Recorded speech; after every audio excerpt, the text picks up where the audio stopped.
Hi, everyone. I'm Winnie Lamb in Product Management. Thank you so much to everyone for coming. It's my honor here to introduce John and Patricia Adams here to Google from the NRDC, the Natural Resources Defense Council. In just a few weeks' time, President Obama will be presenting to a select few Americans our highest civilian honor, the Presidential Medal of Freedom. One of these few Americans receiving the honor is John Adams, right here, who is a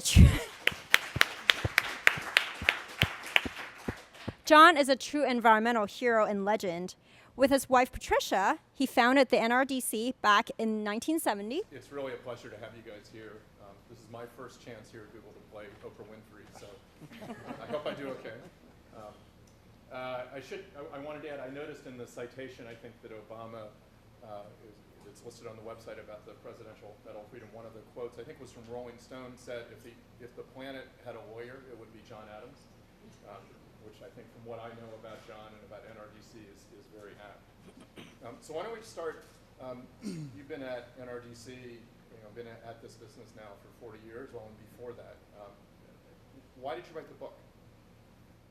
Well, we wrote this book together because over the 40 years that NRDC has been growing, we've known a lot of individuals who've made an enormous difference. And the story of NRDC really is the story of people who had ideas, wanted to make a difference in the environmental world, and took action. And we wanted to highlight and herald those individuals as well as the founders who started NRDC in 1970. And there's a story about how that got started. We may get to that later. So we wanted to write about the people who built NRDC, the history, and also to consider it sort of a blueprint. I mean, the story's not over. It's really just beginning in many ways. And so this will serve as a blueprint and a challenge for the future, we think. I look back at the founding of NRDC, and I think about Stephen Duggan, now long gone, and James Marshall, Bob Marshall's brother, who was a great wilderness person. And James Marshall was a great environmentalist from the Adirondacks and helped write the state law that protects the Adirondacks and the Catskills, the Forever Wild clauses. And a whole range of people like this who none of you will have heard of except through this book. The book starts 40 years ago, and NRDC has half of its people are 30 or under. So they obviously didn't know any of these wonderful people, and now they will. We've created a mark for them, and they helped set up the first environmental law firm in the country. And we have grown now to be 1,300,000 members and e-activists and have 400 professional people working at NRDC. And we needed to record what happened and how did it happen. And finally, I transitioned out of NRDC's presidency 3 or more years ago, and Francis Beinecke, a wonderful person, has taken over.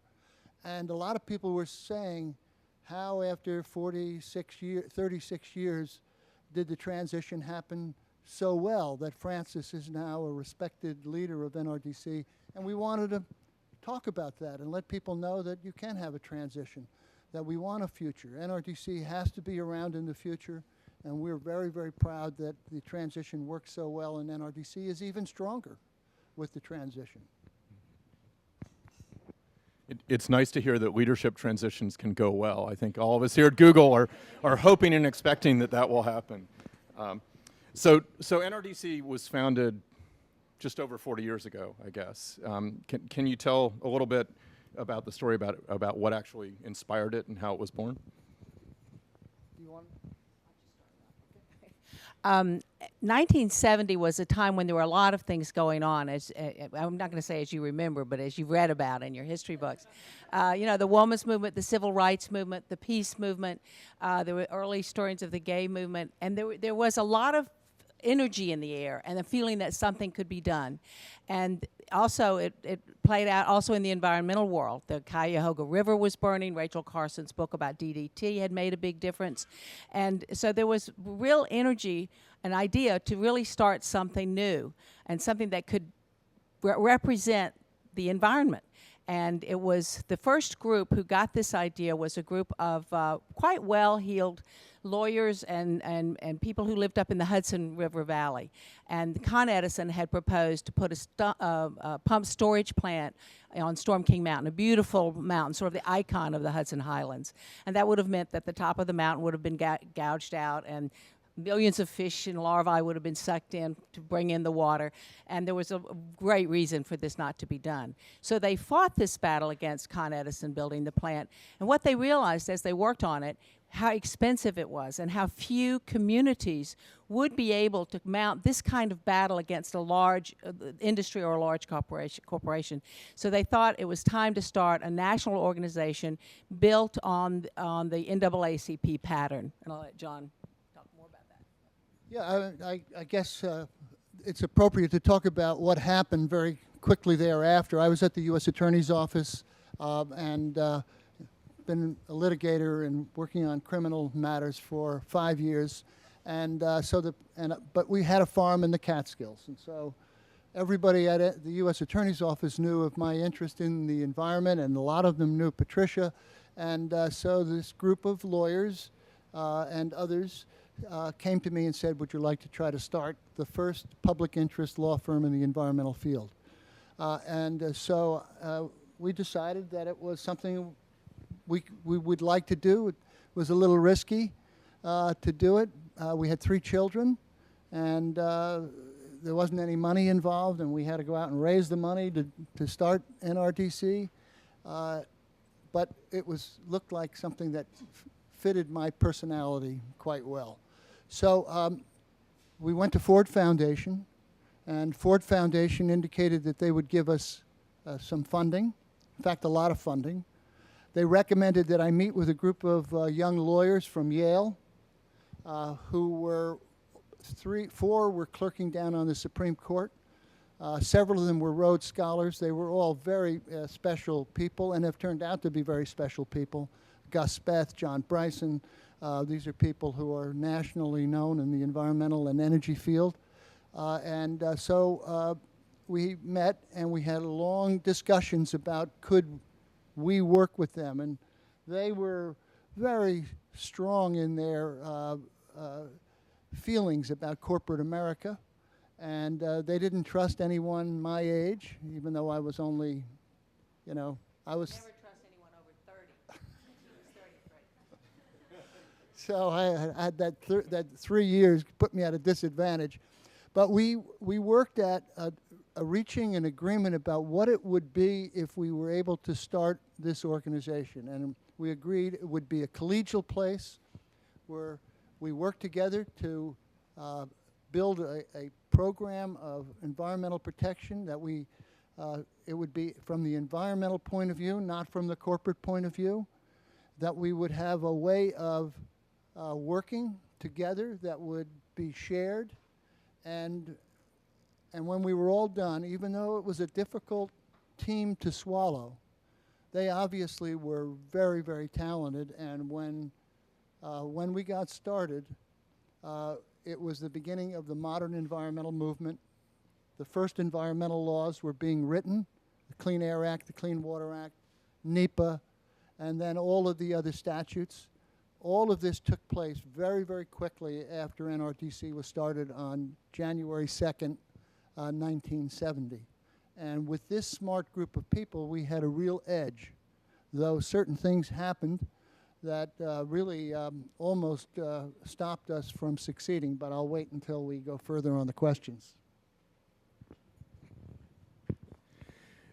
So I'm not quite as old as you guys are, but I think I'm quite a bit older than some of the folks here. I think actually you said half of the folks at NRDC are under 30. That's probably true here at Google or more or less. But I was around in the early days of the environmental movement. I was in school. I remember Rachel Carlson's book. I remember the Sierra Club starting up and so on, or not starting up, but certainly becoming much more prominent. I'm curious what separated NRDC and the approach that you took there from other environmental groups as this movement really took off in the late 60s and in the 70s? Well, first of all, we had these new laws, and a lot of the new laws were to be written. And Ford Foundation funded 6 really talented lawyers, and we were there to help write these statutes. And the strength that NRDC brought to the environmental movement was that we were able to write these statutes, and then we were able to get the rules and regulations that were used to enforce those statutes and make them strong. And not only did we work on the rules and regulations, but then immediately the industrial sector came in and tried to get an advantage under the rules and regulations, and we then challenged any of the regulations that they were trying to change. And we learned more about the Clean Air Act and the Clean Water Act and NEPA than any other body, including the Environmental Protection Agency. We knew these laws inside out. And as we were doing this, we were able to grow NRDC almost immediately. So we had the Ford Foundation grant. We opened up a Washington office immediately.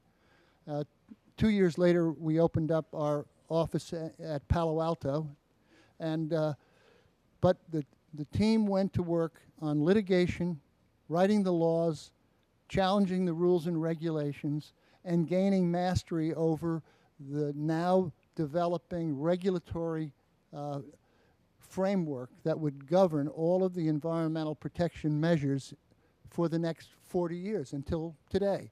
These same rules and regulations govern how we deal with the environment.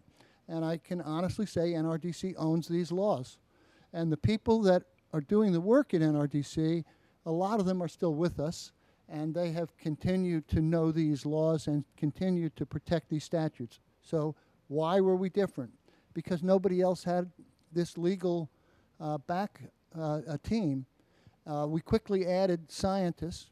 By 1973, we had several nuclear physicists and a couple of biologists, and we were heading in a direction where our lawyers became scientists, our scientists became lawyers, and we actually were very merged in how we approached almost all of the work that we did, and it became a great place to work.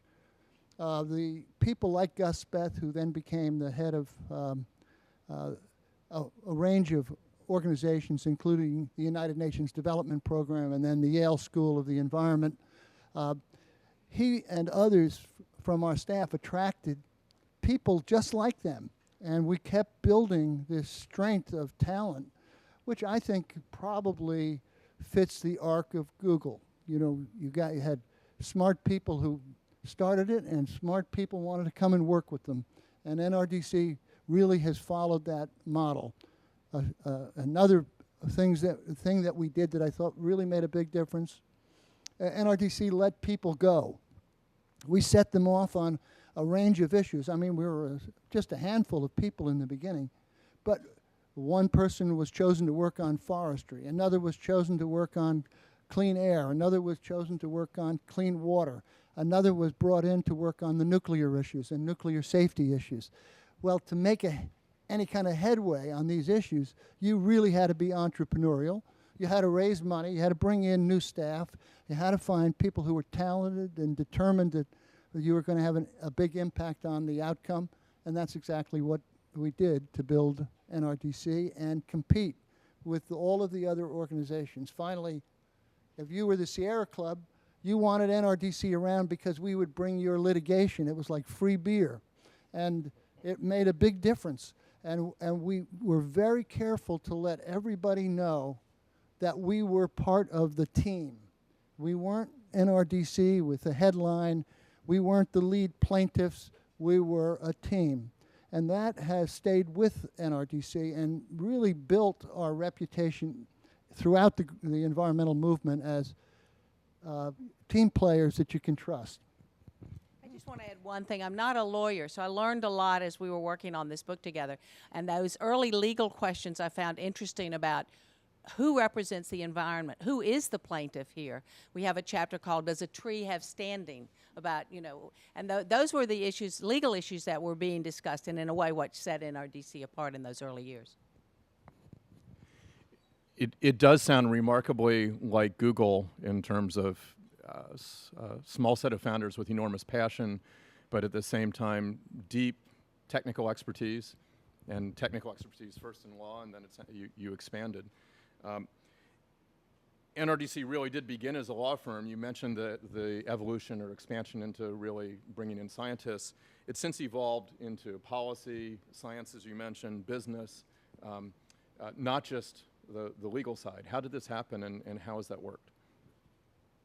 Well, talking to a number of people and watching NRDC grow as we went back over the history, people use such terms as adding tools to the toolbox or, paints to the palette. But as needs grew, NRDC found ways to meet those needs. And about every 10 years or so, there seemed to be a new great need. The 70s were pretty environmentally friendly, President Carter, but when Reagan came in, he was going to cut back all of those laws. And suddenly, NRDC realized they needed a better communication system and better memberships to represent, so that they could represent them.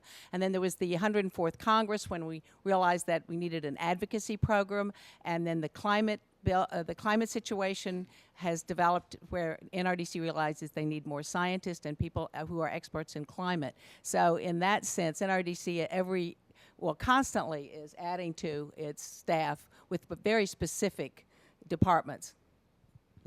Yeah, and Patricia's mentioned them, but through 1985, we didn't have a single person working on communications. Every lawyer and scientist was his own communicator. And clearly that wasn't good enough for what we needed. And 1992, when we had the Republican election and Newt Gingrich came in, it so happened that NRDC had just finished a capital campaign, the first capital campaign that we ever had. And I should say that from 1970, we had a slow growth every year. And every year we would just barely make our budget, but it grew.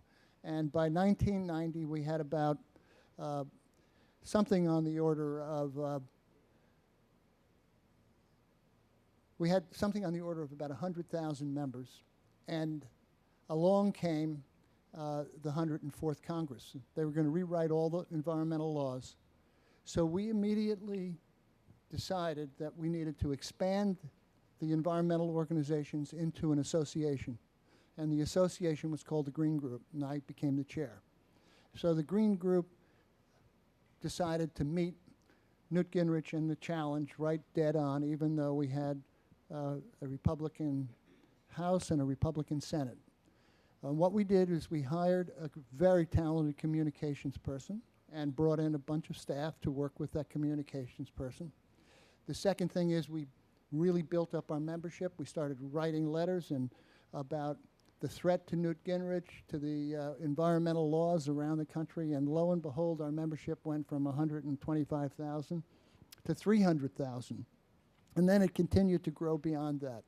And we also set up an advocacy center, which has been a hallmark of NRDC ever since 1990 and 1994. And that advocacy center, we hired the best people who had worked for the various committees, environmental committees, and were out of office and gone, and we brought them in as the staff of our advocacy center. And Annie Nothoff then became the head of the NRDC advocacy office here in California, but we had an office in Washington that was the best in the business and really the only one that was set up to meet the kind of challenge that we were faced. And that's what we did.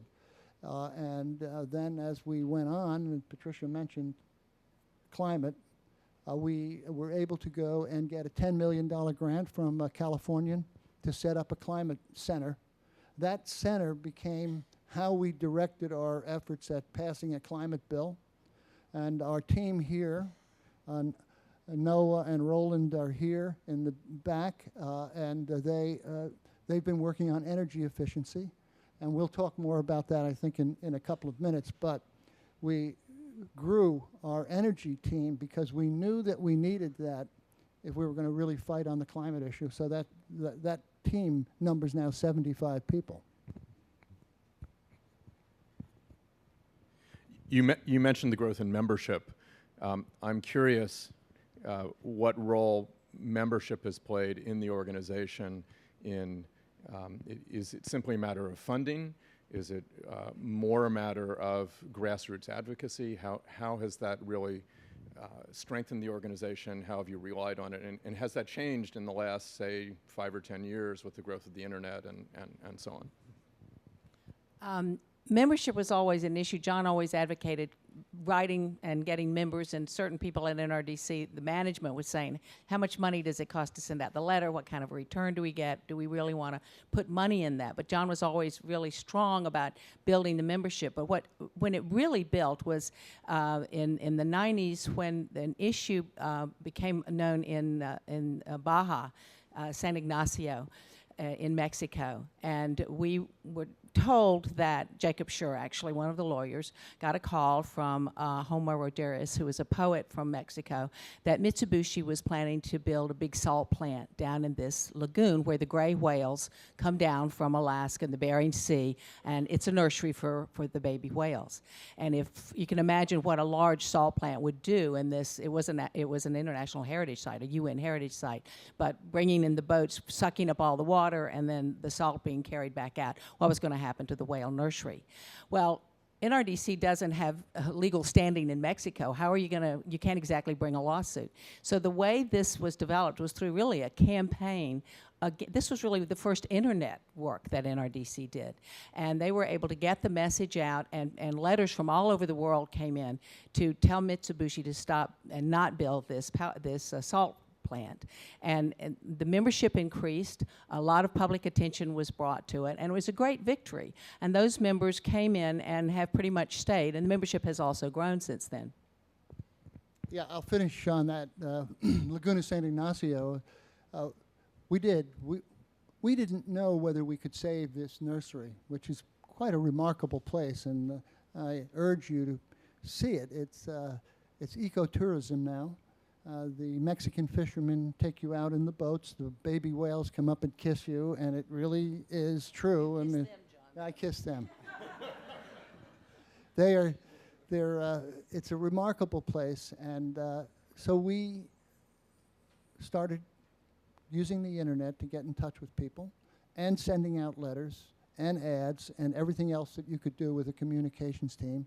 We had Pierce Brosnan became the spokesman for this fight, and he went on radio and television, and we had wonderful ad campaigns.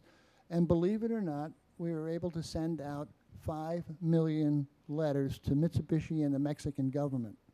The president of Mitsubishi came to Mitsubishi Cars came to visit me in the office in New York on 3 different occasions, and he would say, "It's Mitsubishi Chemical, it's not Mitsubishi Cars." And I would say, you know, tell it to them. And it was a classic battle using law, science, and communications, and the power of membership. And we learned a lesson there that we have used on every battle about our biogems, about the landscapes that we think are really important, like Yellowstone and the bears and the wolves, on the Arctic, and various places in Central America and South America that we're working on. And the tactics that we're using are really developed out of that membership. But I have to say that from the beginning, the members, we needed the members for standing. If you want to bring a lawsuit, you have to have the standing to bring a lawsuit. You have to bring somebody who's injured or has some relationship to the property that you care about. And for NRDC to build its membership, we had members everywhere. We brought 500 water pollution lawsuits based on the Clean Water Act. The members were signed up. We would talk with them. They would write affidavits about why the project that we're dealing with on water pollution was impacting their use of the landscape and so on and so forth, until the field of standing became very strong for us. We still use it. We still need that. But I wouldn't be able to have a straight face if I didn't tell you that $35 million a year versus of income comes from that membership. And that is about 1/3 of the total income that NRDC has. So it's all the way around, it's a very, very important part of the strength of NRDC. So maybe we could switch gears a little bit and talk about California, since it's very close to home here. California, I think we all know, has been a leader on energy and environmental issues for decades, certainly since the 70s, maybe before. And in your book, you talk about how NRDC has really been in lockstep with what's gone on in California from very early on. Could you talk a little bit about what some of the big successes have been in California, maybe failures if there have been any, but also just how that has evolved? Well, NRDC came to California in 1972 and came to Stanford, and one of the first lawyers, one of the Yale group, was John Bryson. He became ultimately the head of the Public Utility Commission here at a very young age, and then from there became chairman of Southern California Edison, and then Southern California International. And he obviously learned a lot about energy from our team, and we learned a lot about a lot of California energy issues from John's work at the PUC and elsewhere. So we were smart enough to hire Ralph Qivana and David Goldstein. I don't know if you've heard of either of these two folks, but Ralph is really one of the great geniuses of energy efficiency and really changed the equation about how environmentalists look at energy and the production of energy.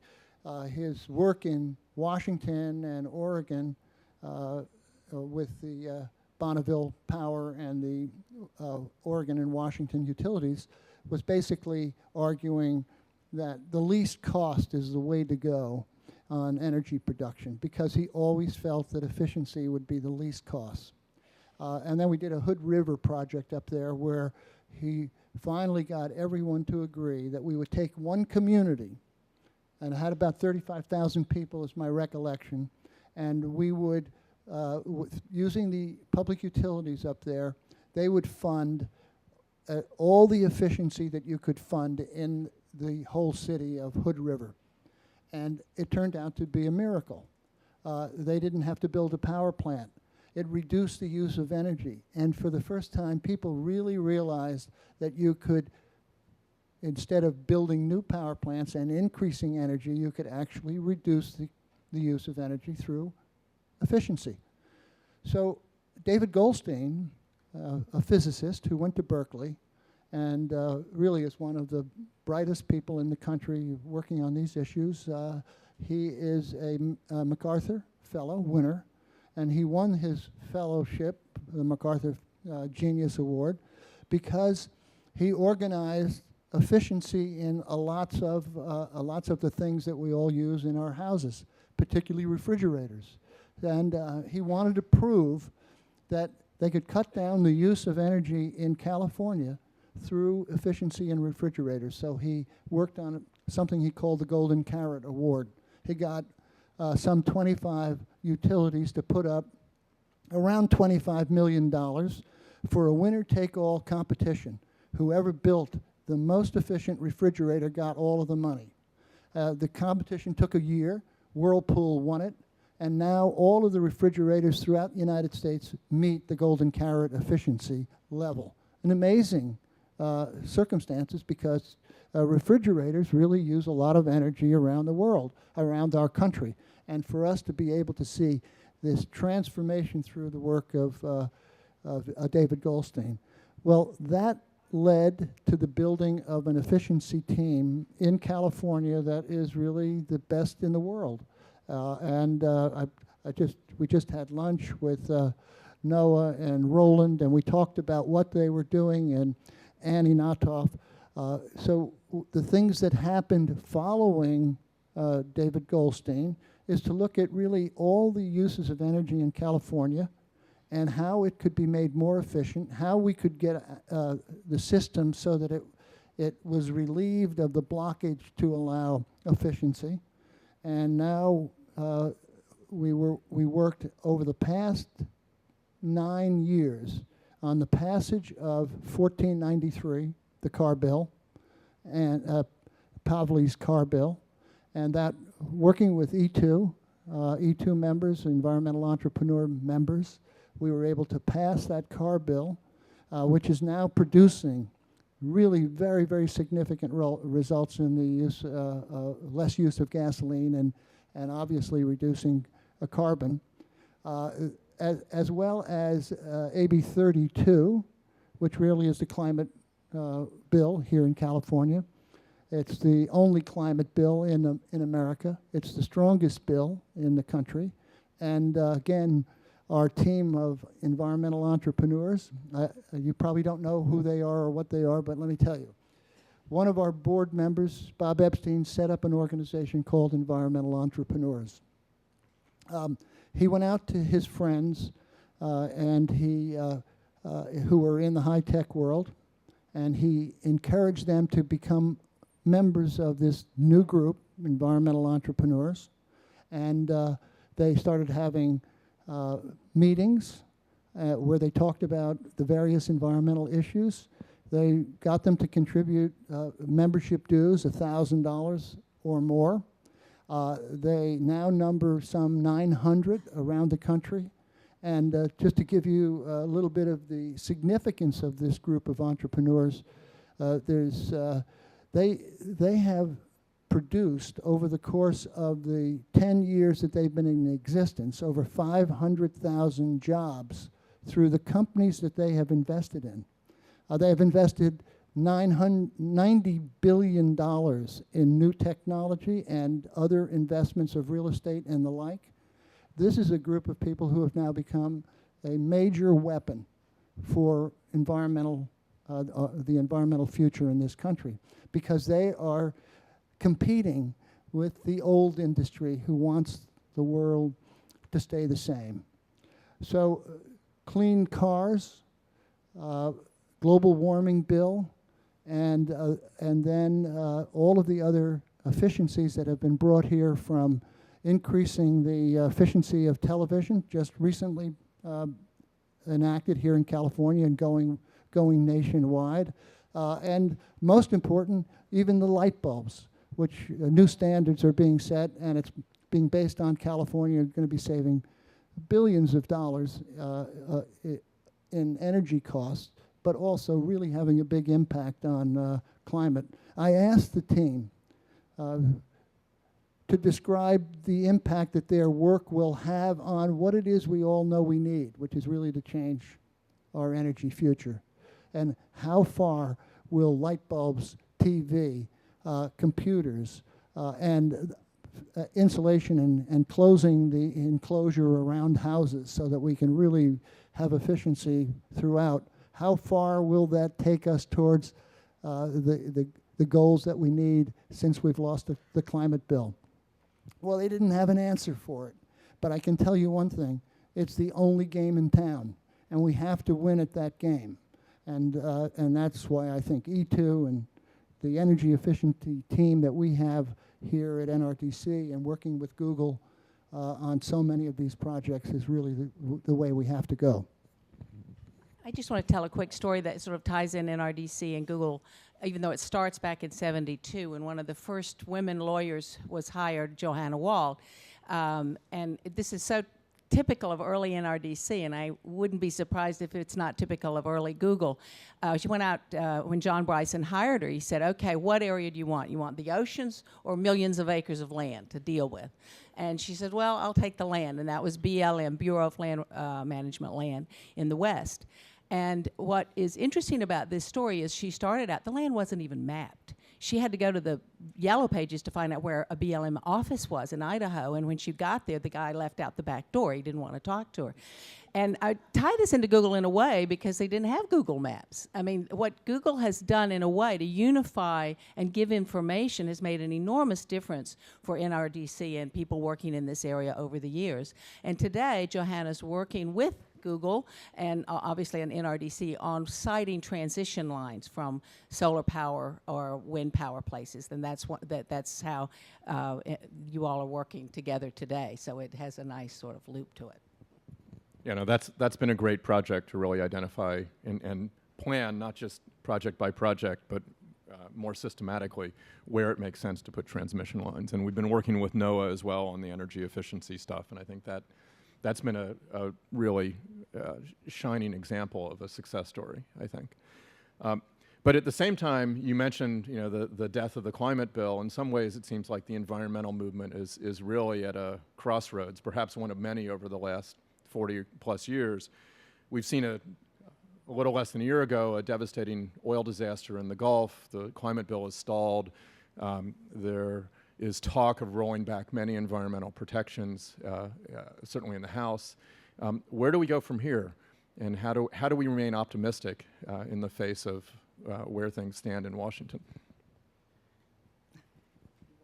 Well, I'll start because I said this earlier when we met for lunch.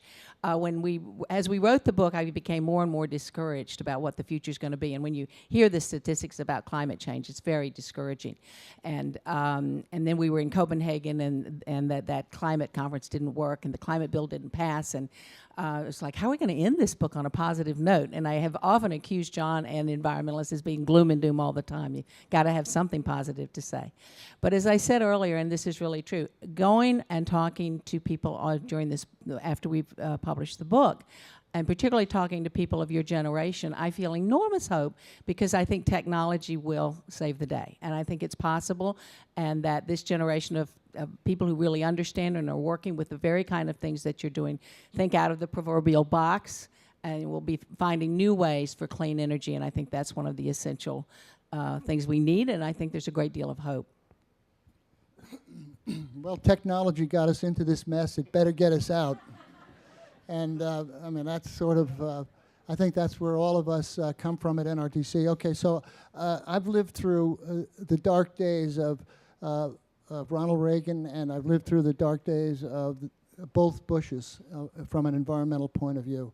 And I actually believe that more good comes to the environmental movement when we're in dark days, because people really realize they got to buckle down and do things. California is going to play a major role in the future. And when I say California, I mean Oregon, Washington, New Mexico, and all of the states that California has an impact on.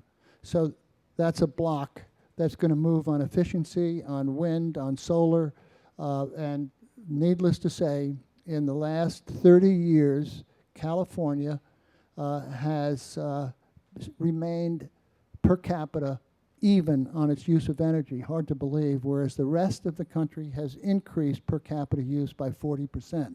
So California is really quite remarkable in what it's doing, and according to our team, and I believe them, there's a lot more that can be done here, and that will be now transferred to other places.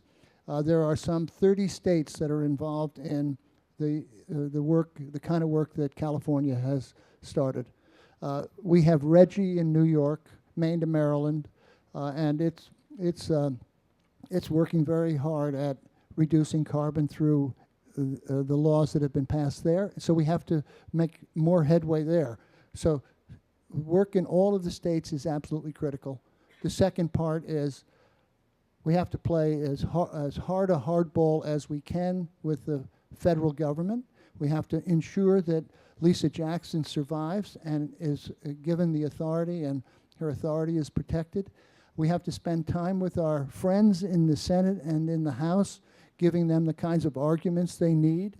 We have to be prepared with lawsuits to block efforts. Remember, it's hard to pass legislation, but it's equally hard to get rid of legislation. And we're specialists at defending the things that are important to us. The third, in terms of the message, we think we will win the message. If they go after Lisa Jackson and the laws that protect our health, I think that we will win the message and we will gain back our losses in the next election. There are other things that are going on here that are very important. I look at the Department of Energy. It has $90 billion that it is spending on efficiency and new technology, on new car batteries. And so what is happening with the car batteries? Car battery companies are being built in the Midwest. They're going to be the battleground states of the next election. If the battery companies and the car companies do grow as one would expect, and people like the folks at NRDC, we've just built a new office in Chicago. That office in Chicago is looking at the coal power plants. It's looking at the battery companies as supporters of theirs. We're going to build a new front in the Rust Belt, because without the Rust Belt, we're never going to be able to get a climate bill passed in this country.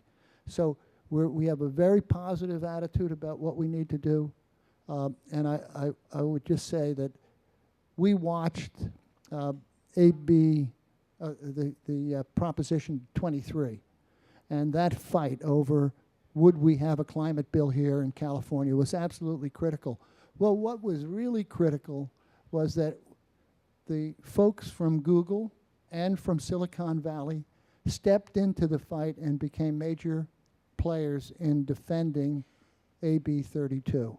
And that's a lesson, a victory, a major victory that I think will not be lost on the folks who are doing this kind of work. Because for it to succeed, they have to have a regulatory framework that works.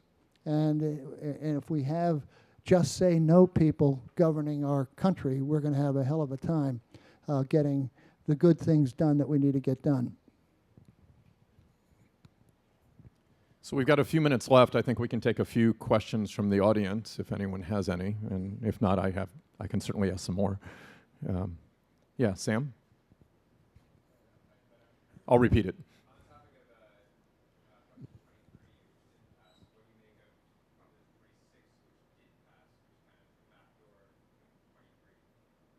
The question was about, on the topic of Prop 23, which did not pass, what do you make of Prop 26, which did, and which seems like a little bit of a backdoor at the same things? Annie, would you come up here?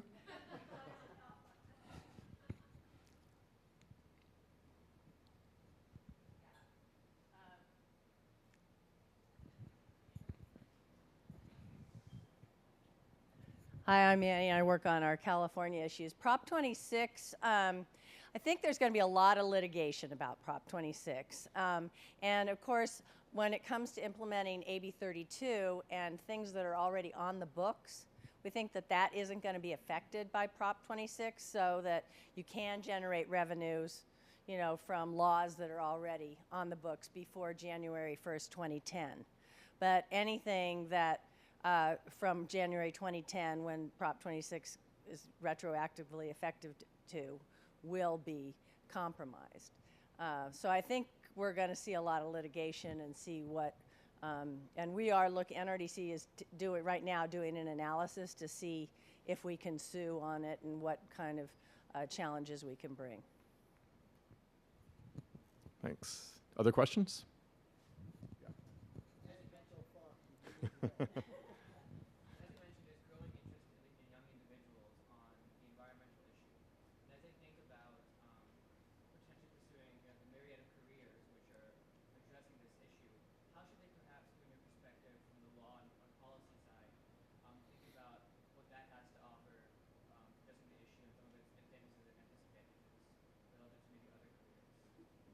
The question is about careers for young people starting out today in the environmental movement, law, policy, and other aspects, and how does that compare to other potential careers? I'll let John answer that more, but I would just say that, you know, I think today there's not just the environmental world. In the business world, our daughter is with Honeywell, which is a business, but they are very much involved in environmental issues, as is Google. So you don't necessarily have to make that separation, but.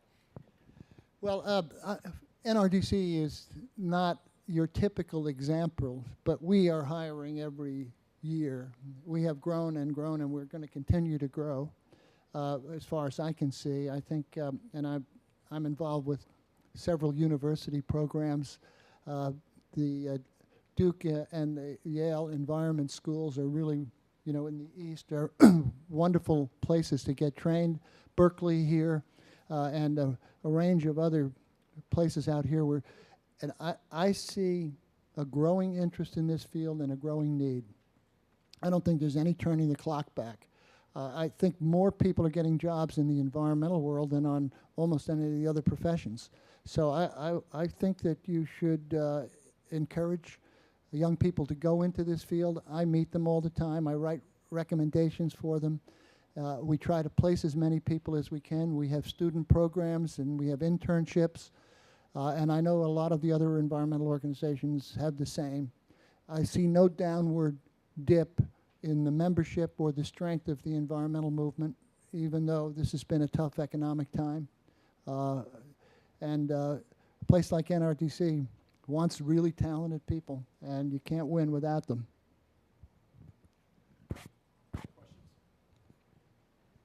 Yeah. I wanted to say thanks for doing what you do and for keeping your optimism alive despite administrations that oppose some of your plans. And my question was about electronic waste. Do you think there's any hope under the Obama administration of improving regulations on that so that a lot of those products are not exported to other places where they are illegally dismantled, et cetera? The question is about electronic waste and whether there's hope for more stringent regulations to prevent export of what basically are toxic materials. Noah, you got a minute?